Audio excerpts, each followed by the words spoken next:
भगवान की लीलाओं का वर्णन है, संतों की जीवन की चरित्र को पढ़ा जाता है। मीराबाई के, कबीर जी के, रसकान के, तुलसीदास जी के, जय संत कुमार जी के, नारद जी के, या चरित्र की चर्चा होती है। या चित्र की ज्यादा पूजा नहीं है, यहाँ उनके चरित्र की, उनके जीवन में जो घटनाएं घटी, उनके जीवन में जो जीवन जिया गया, वो जो है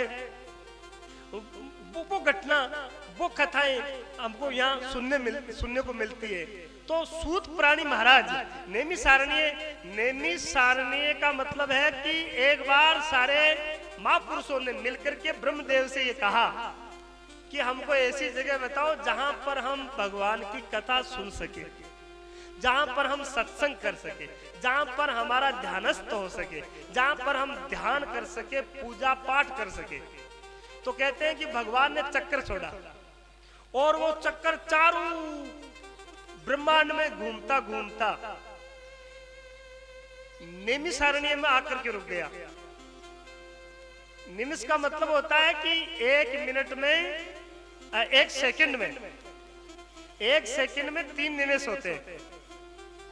एक सेकंड में तीन निमेष का 1 सेकंड होता है।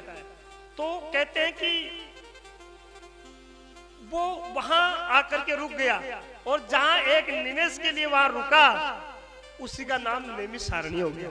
और सारे संत महात्माओं ने बैठ करके वही साधना की। और हमें जिंदगी में जगह चुननी चाहिए कि किस जगह। इसलिए तो वास्तु वाले आजकल मकान बनाते हैं तो पूजा का अलग रखते हैं, भाई किस जगह हमारा मन लगेगा, किस जगह हमारा ध्यान लगेगा, किस जगह हम पूजा करेंगे।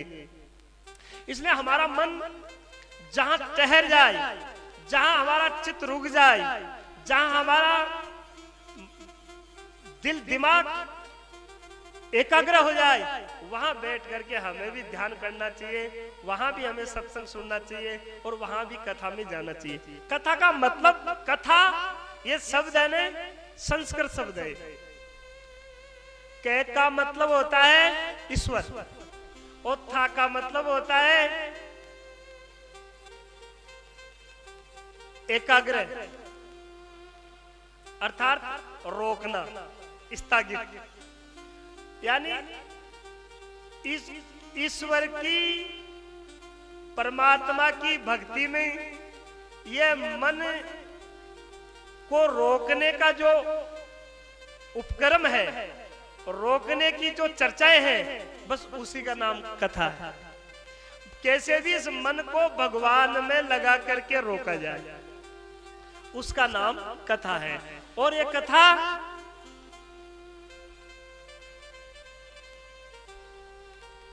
शब्द को यदि उल्टा कर दिया जाए, यानी कथा शब्द को पलट करके पढ़ा जाए तो क्या होगा? कथा अर्थात जीवन में यदि कथा नहीं है तो ये जीवन थका हुआ है।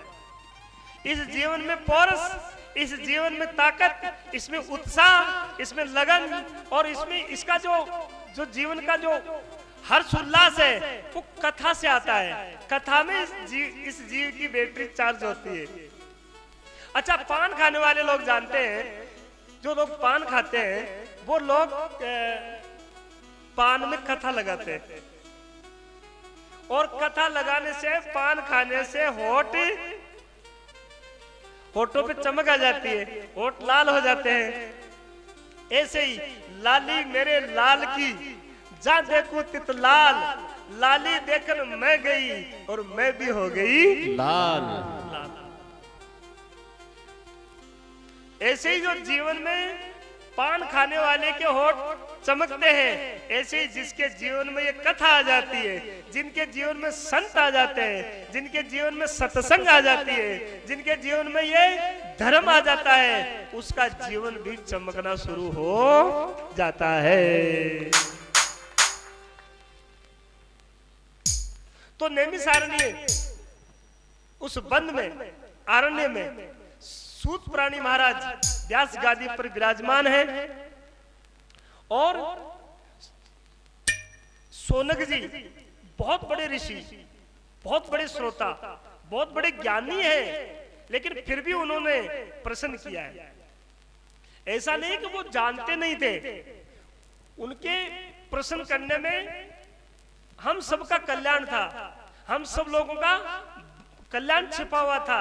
इसलिए उन्होंने प्रश्न किया कि वो कहते हैं, हे गुरुदेव, हे प्रभु, भयंकर कलयुग आ रहा है और इस कलयुग में जीव इंद्रियों का गुलामी होगा, इंद्रियों का गुलाम होगा, भोगों में आसक्त होगा, इसको संसारी कामों में फुर्सत नहीं मिलेगी, यह धर्म को बिल्कुल भूल जाएगा, ये कोई भी क्रिया करेगा उसमें पाप होना स्वाभाविक हो जाएगा और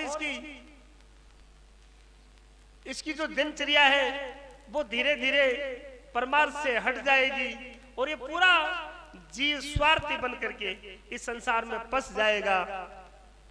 इसलिए हे गुरुदेव, इस जीव के कल्याण के लिए इस भयंकर कलयुग में ये जीव कैसे सद्गति पाएगा, इसका कोई उपाय बताइए।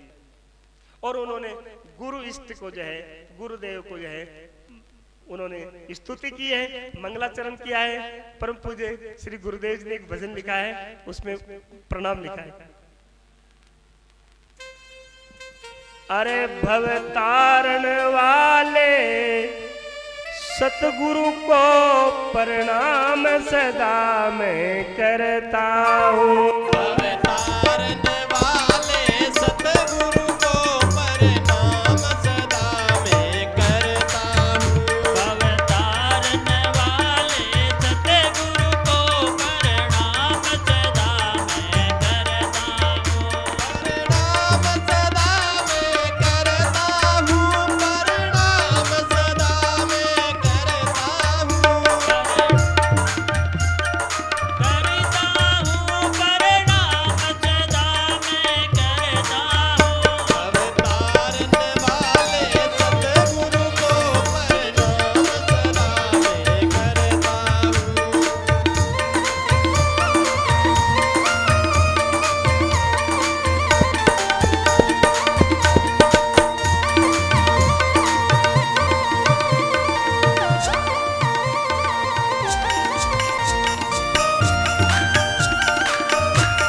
विचार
नगर से